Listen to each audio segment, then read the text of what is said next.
श्री संकटनाशन गणेश स्तोत्रम्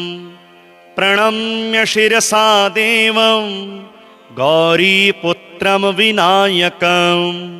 भक्तावासं स्मरे नित्यं मायुः कामार्थसिद्धये।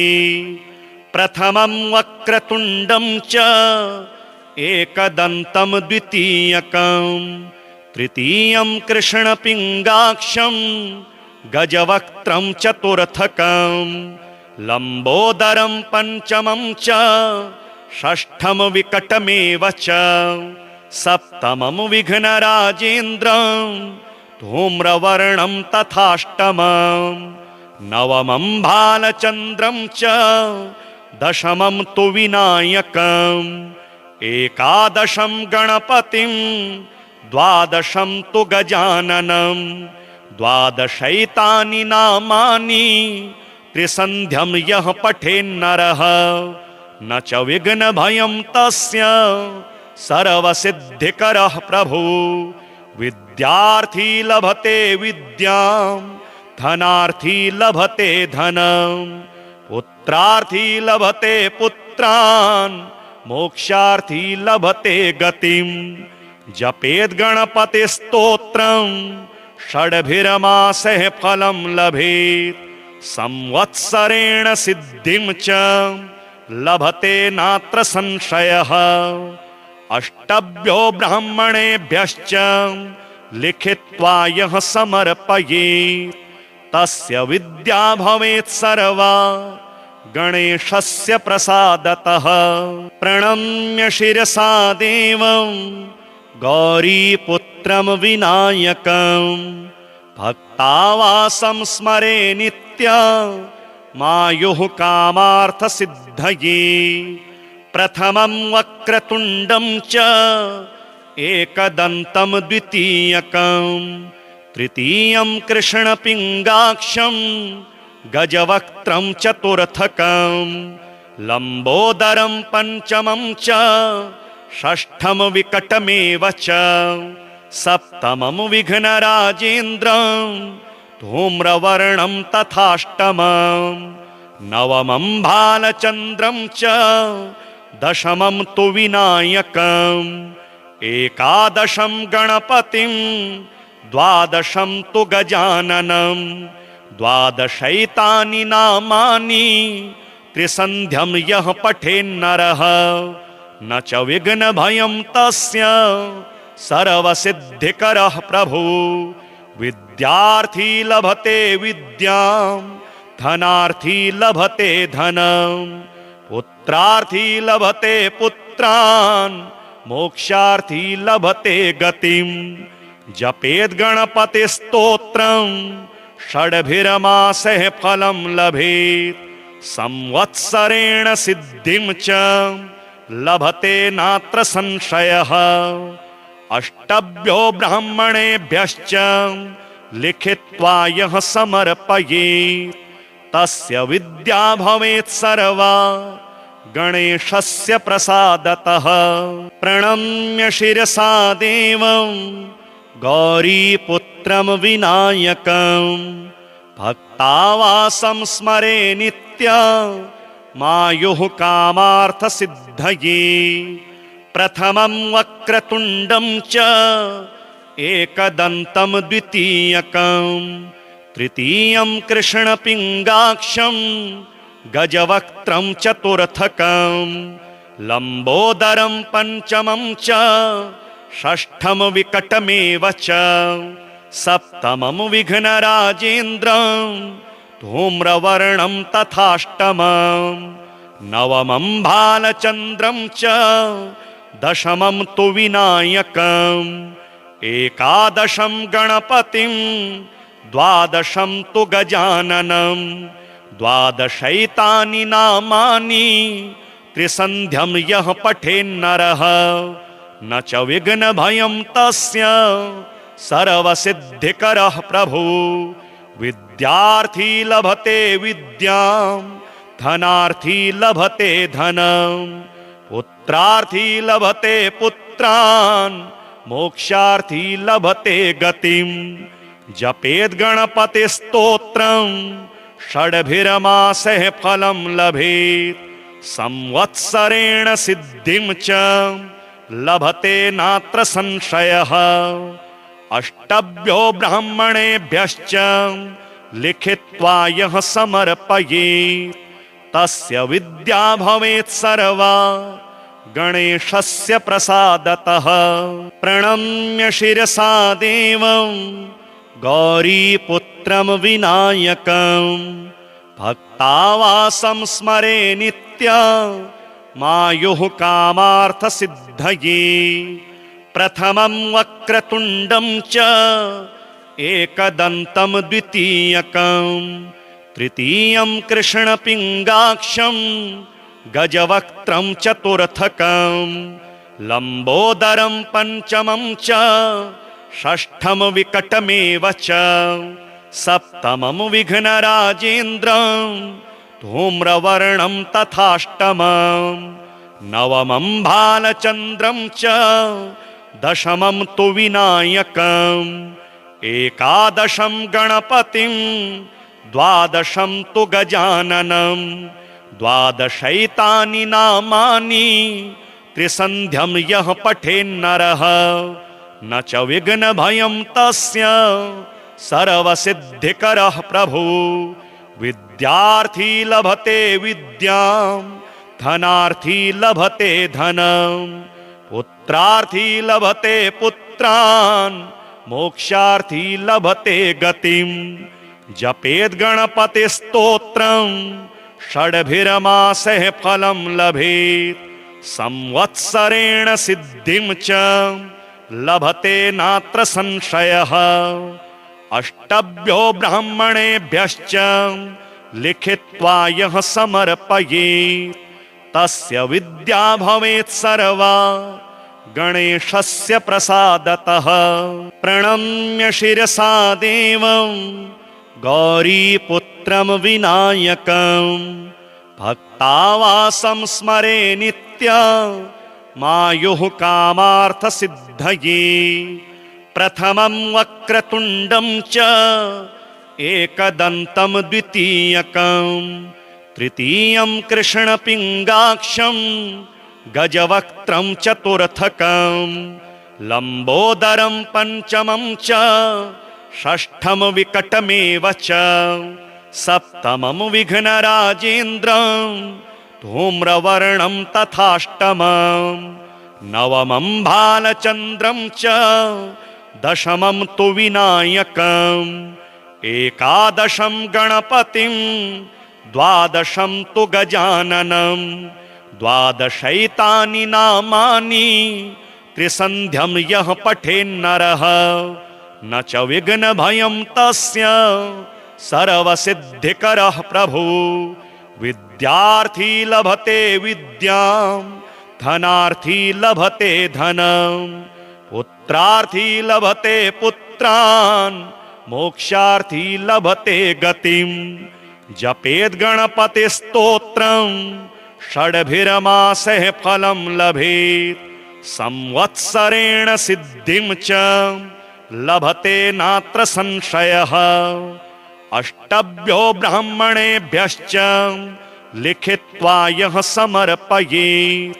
तस्य विद्या भवेत् सर्वा गणेशस्य प्रसादतः प्रणम्य शिरसा देवं गौरीपुत्रं विनायकं भक्तावासं स्मरे नित्यमायुः कामार्थसिद्धये प्रथमं वक्रतुण्डं च एकदन्तं द्वितीयकं तृतीयं कृष्णपिङ्गाक्षं गजवक्त्रं चतुर्थकं लम्बोदरं पञ्चमं च षष्ठं विकटमेव च सप्तमं विघ्नराजेन्द्रं धूम्रवर्णं तथाष्टमं नवमं भालचन्द्रं च दशमं तु विनायकम् एकादशं गणपतिं द्वादशं तु गजाननं द्वादशैतानि नामानि त्रिसन्ध्यं यः पठेन्नरः न च विघ्नभयं तस्य सर्वसिद्धिकरः प्रभु। विद्यार्थी लभते विद्यां धनार्थी लभते धनं पुत्रार्थी लभते पुत्रान् मोक्षार्थी लभते गतिम्। जपेद् गणपतिस्तोत्रं षड्भिर्मासैः फलं लभेत् संवत्सरेण सिद्धिं च लभते नात्र संशयः। अष्टभ्यो ब्राह्मणेभ्यश्च लिखित्वा यः समर्पयेत् तस्य विद्या भवेत् सर्वा गणेशस्य प्रसादतः। प्रणम्य शिरसा देवं गौरीपुत्रं विनायकं भक्तावासं स्मरे नित्यं मायुः कामार्थसिद्धये। प्रथमं वक्रतुण्डं च एकदन्तं द्वितीयकं तृतीयं कृष्णपिङ्गाक्षं गजवक्त्रं चतुर्थकं लम्बोदरं पञ्चमं च षष्ठं विकटमेव च सप्तमं विघ्नराजेन्द्रं धूम्रवर्णं तथाष्टमं नवमं भालचन्द्रं च दशमं तु विनायकम् एकादशं गणपतिं द्वादशं तु गजाननं द्वादशैतानि नामानि त्रिसन्ध्यं यः पठेन्नरः न च विघ्नभयं तस्य सर्वसिद्धिकरः प्रभु। विद्यार्थी लभते विद्यां धनार्थी लभते धनं पुत्रार्थी लभते पुत्रान् मोक्षार्थी लभते गतिम्। जपेद् गणपतिस्तोत्रं षड्भिर्मासैः फलं लभेत् संवत्सरेण सिद्धिं च लभते नात्र संशयः। अष्टभ्यो ब्राह्मणेभ्यश्च लिखित्वा यः समर्पयेत् तस्य विद्या भवेत् सर्वा गणेशस्य प्रसादतः। प्रणम्य शिरसा देवं गौरीपुत्रं विनायकं भक्तावासं स्मरे नित्यं मायुः कामार्थसिद्धये। प्रथमं वक्रतुण्डं च एकदन्तं द्वितीयकं तृतीयं कृष्णपिङ्गाक्षं गजवक्त्रं चतुर्थकं लम्बोदरं पञ्चमं च षष्ठं विकटमेव च सप्तमं विघ्नराजेन्द्रं धूम्रवर्णं तथाष्टमं नवमं भालचन्द्रं च दशमं तु विनायकम् एकादशं गणपतिं द्वादशं तु गजाननं द्वादशैतानि नामानि त्रिसन्ध्यं यः पठेन्नरः न च विघ्नभयं तस्य सर्वसिद्धिकरः प्रभु। विद्यार्थी लभते विद्यां धनार्थी लभते धनं पुत्रार्थी लभते पुत्रान् मोक्षार्थी लभते गतिम्। जपेद् गणपतिस्तोत्रं षड्भिर्मासैः फलं लभेत् संवत्सरेण सिद्धिं च लभते नात्र संशयः। अष्टभ्यो ब्राह्मणेभ्यश्च लिखित्वा यः समर्पयेत् तस्य विद्या भवेत् सर्वा गणेशस्य प्रसादतः। प्रणम्य शिरसा देवं गौरीपुत्रं विनायकं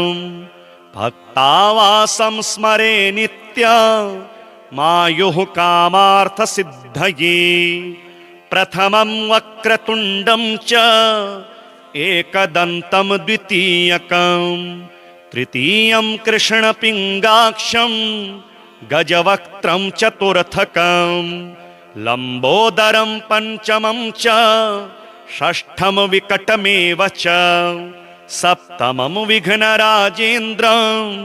धूम्रवर्णं तथाष्टमं नवमं बालचन्द्रं च दशमं तु विनायकम् एकादशं गणपतिं द्वादशं तु गजाननं द्वादशैतानि नामानि त्रिसन्ध्यं यः पठेन्नरः न च विघ्नभयं तस्य सर्वसिद्धिकरः प्रभु विद्यार्थी लभते विद्यां धनार्थी लभते धनं पुत्रार्थी लभते पुत्रान् मोक्षार्थी लभते गतिं जपेद् गणपतिस्तोत्रं षड्भिर्मासैः फलं लभेत् संवत्सरेण सिद्धिं च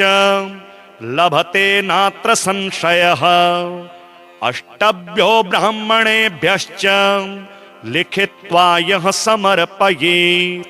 तस्य विद्या भवेत् सर्वा गणेशस्य प्रसादतः प्रणम्य शिरसा देवं गौरीपुत्रं विनायकं भक्तावासं स्मरे नित्यं मायुः कामार्थसिद्धये प्रथमं वक्रतुण्डं च एकदन्तं द्वितीयकं तृतीयं कृष्णपिङ्गाक्षं गजवक्त्रं चतुर्थकं लम्बोदरं पञ्चमं च षष्ठं विकटमेव च सप्तमं विघ्नराजेन्द्रं धूम्रवर्णं तथाष्टमं नवमं बालचन्द्रं च दशमं तु विनायकम् एकादशं गणपतिं द्वादशं तु गजाननं द्वादशैतानि नामानि त्रिसन्ध्यं यः पठेन्नरः न च विघ्नभयं तस्य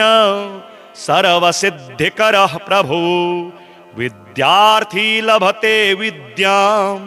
धनार्थी लभते धनं पुत्रार्थी लभते पुत्रान् मोक्षार्थी लभते गतिं जपेद् गणपतिस्तोत्रं षड्भिर्मासैः फलं लभेत् संवत्सरेण सिद्धिं च लभते नात्र संशयः अष्टभ्यो ब्राह्मणेभ्यश्च लिखित्वा यः समर्पयेत् तस्य विद्या भवेत् सर्वा गणेशस्य प्रसादतः प्रणम्य शिरसा देवं गौरीपुत्रं विनायकं भक्तावासं स्मरे नित्यं मायुः कामार्थसिद्धये प्रथमं वक्रतुण्डं च एकदन्तं द्वितीयकं तृतीयं कृष्णपिङ्गाक्षं गजवक्त्रं चतुर्थकं लम्बोदरं पञ्चमं च षष्ठं विकटमेव च सप्तमं विघ्नराजेन्द्रं धूम्रवर्णं तथाष्टमं नवमं बालचन्द्रं च दशमं तु विनायकम् एकादशं गणपतिं द्वादशं तु गजाननं द्वादशैतानि नामानि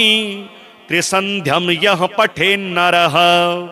न च विघ्नभयं तस्य सर्वसिद्धिकरः प्रभु विद्यार्थी लभते विद्यां धनार्थी लभते धनं पुत्रार्थी लभते पुत्रान् मोक्षार्थी लभते गतिं जपेद् गणपतिस्तोत्रं षड्भिर्मासैः फलं लभेत् संवत्सरेण सिद्धिं च लभते नात्र संशयः अष्टभ्यो ब्राह्मणेभ्यश्च लिखित्वा यः समर्पयेत् तस्य विद्या भवेत् सर्वा गणेशस्य प्रसादतः प्रणम्य शिरसा देवं गौरीपुत्रं विनायकं भक्तावासं स्मरे नित्यं मायुः कामार्थसिद्धये प्रथमं वक्रतुण्डं च एकदन्तं द्वितीयकं तृतीयं कृष्णपिङ्गाक्षं गजवक्त्रं चतुर्थकं लम्बोदरं पञ्चमं च षष्ठं विकटमेव च सप्तमं विघ्नराजेन्द्रं धूम्रवर्णं तथाष्टमं नवमं भालचन्द्रं च दशमं तु विनायकम् एकादशं गणपतिं द्वादशं तु गजाननं द्वादशैतानि नामानि त्रिसन्ध्यं यः पठेन्नरः न च विघ्नभयं तस्य सर्वसिद्धिकरः प्रभु विद्यार्थी लभते विद्यां धनार्थी लभते धनं पुत्रार्थी लभते पुत्रान् मोक्षार्थी लभते गतिं जपेद् गणपतिस्तोत्रं षड्भिर्मासैः फलं लभेत् संवत्सरेण सिद्धिं च लभते नात्र संशयः अष्टभ्यो ब्राह्मणेभ्यश्च लिखित्वा यः समर्पयेत् तस्य विद्या भवेत् सर्वा गणेशस्य प्रसादतः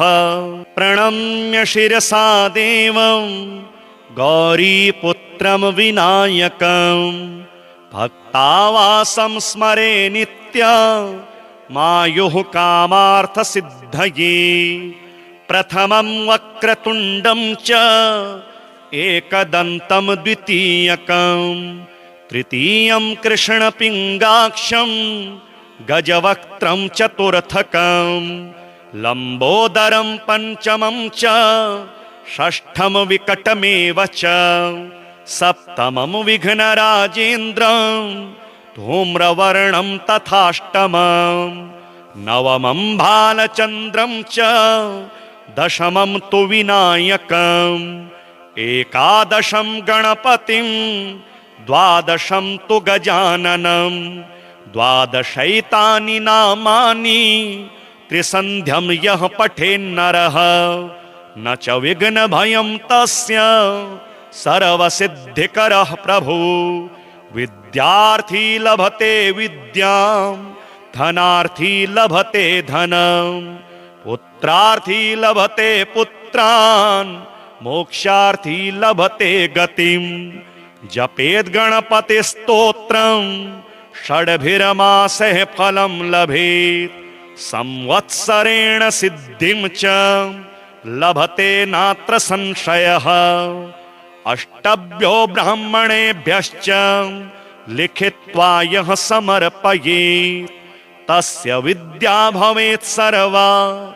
गणेशस्य प्रसादतः प्रणम्य शिरसा देवं गौरीपुत्रं विनायकं भक्तावासं स्मरे नित्यं मायुः कामार्थसिद्धये प्रथमं वक्रतुण्डं च एकदन्तं द्वितीयकं तृतीयं कृष्णपिङ्गाक्षं गजवक्त्रं चतुर्थकं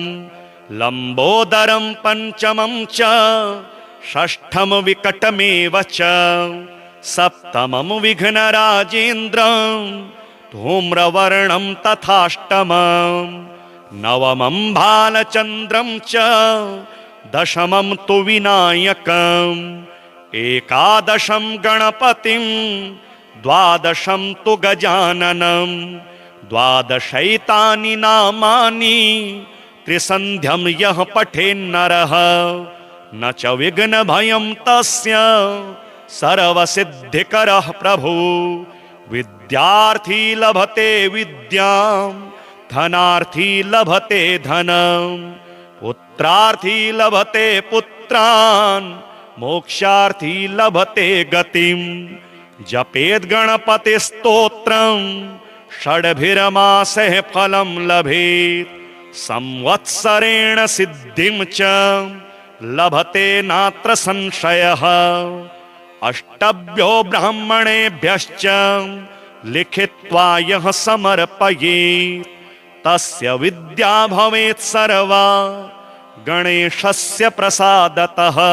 प्रणम्य शिरसा देवं गौरीपुत्रं विनायकं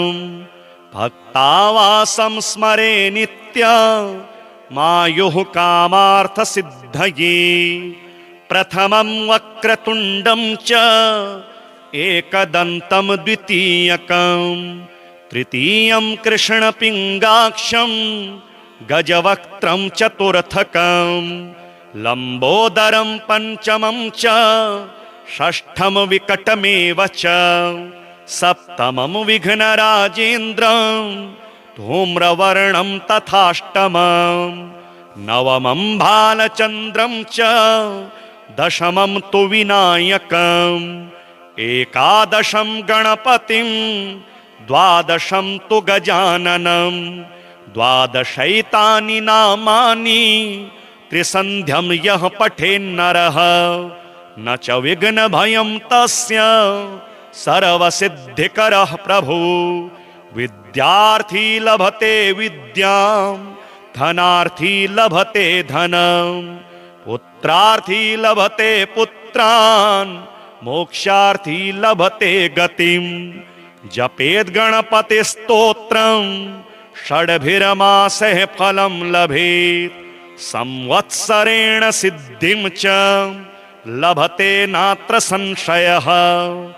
अष्टभ्यो ब्राह्मणेभ्यश्च लिखित्वा यः समर्पयेत् तस्य विद्या भवेत् सर्वा गणेशस्य प्रसादतः। प्रणम्य शिरसा देवं गौरीपुत्रं विनायकं भक्तावासं स्मरे नित्यं मायुः कामार्थसिद्धये।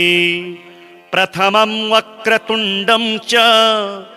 एकदन्तं द्वितीयकं तृतीयं कृष्णपिङ्गाक्षं गजवक्त्रं चतुर्थकं लम्बोदरं पञ्चमं च षष्ठं विकटमेव च सप्तमं विघ्नराजेन्द्रं धूम्रवर्णं तथाष्टमं नवमं भालचन्द्रं च दशमं तु विनायकम् एकादशं गणपतिं द्वादशं तु गजाननं द्वादशैतानि नामानि त्रिसन्ध्यं यः पठेन्नरः न च विघ्नभयं तस्य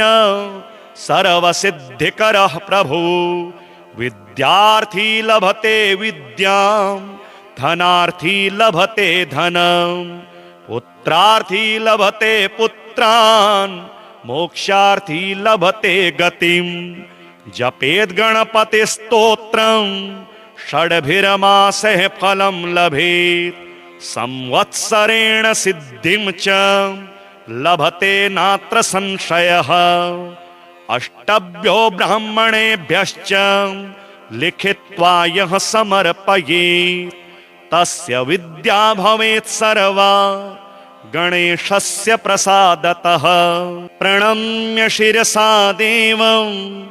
गौरीपुत्रं विनायकं भक्तावासं स्मरे नित्यं मायुः कामार्थसिद्धये। प्रथमं वक्रतुण्डं च एकदन्तं द्वितीयकं तृतीयं कृष्णपिङ्गाक्षं गजवक्त्रं चतुर्थकं लम्बोदरं पञ्चमं च षष्ठं विकटमेव च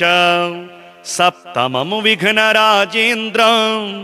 धूम्रवर्णं तथाष्टमं नवमं भालचन्द्रं च दशमं तु विनायकम् एकादशं गणपतिं द्वादशं तु गजाननं द्वादशैतानि नामानि त्रिसन्ध्यं यः पठेन्नरः न च विघ्नभयं तस्य सर्वसिद्धिकरः प्रभु। विद्यार्थी लभते विद्यां धनार्थी लभते धनं पुत्रार्थी लभते पुत्रान् मोक्षार्थी लभते गतिं। जपेद् गणपतिस्तोत्रं षड्भिर्मासैः फलं लभेत् संवत्सरेण सिद्धिं च लभते नात्र संशयः अष्टभ्यो ब्राह्मणेभ्यश्च लिखित्वा यः समर्पयेत् तस्य विद्या भवेत् सर्वा गणेशस्य प्रसादतः प्रणम्य शिरसा देवं गौरीपुत्रं विनायकं भक्तावासं स्मरे नित्यं मायुः कामार्थसिद्धये प्रथमं वक्रतुण्डं च एकदन्तं द्वितीयकं तृतीयं कृष्णपिङ्गाक्षं गजवक्त्रं चतुर्थकं लम्बोदरं पञ्चमं च षष्ठं विकटमेव च सप्तमं विघ्नराजेन्द्रं धूम्रवर्णं तथाष्टमं नवमं भालचन्द्रं च दशमं तु विनायकम् एकादशं गणपतिं द्वादशं तु गजाननं द्वादशैतानि नामानि त्रिसन्ध्यं यः पठेन्नरः न च विघ्नभयं तस्य सर्वसिद्धिकरः प्रभु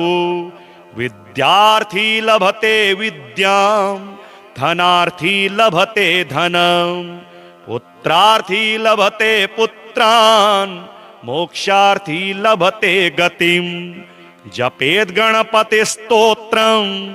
षड्भिर्मासैः फलं लभेत् संवत्सरेण सिद्धिं च लभते नात्र संशयः अष्टभ्यो ब्राह्मणेभ्यश्च लिखित्वा यः समर्पयेत् तस्य विद्या भवेत् सर्वा गणेशस्य प्रसादतः प्रणम्य शिरसा देवं गौरीपुत्रं विनायकं भक्तावासं स्मरे नित्यं मायुः कामार्थसिद्धये प्रथमं वक्रतुण्डं च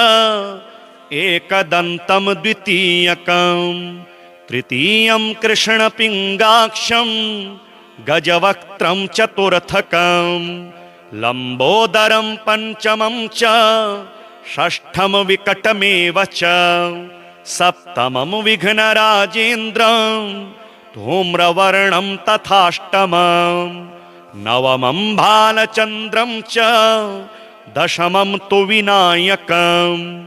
एकादशं गणपतिं द्वादशं तु गजाननं द्वादशैतानि नामानि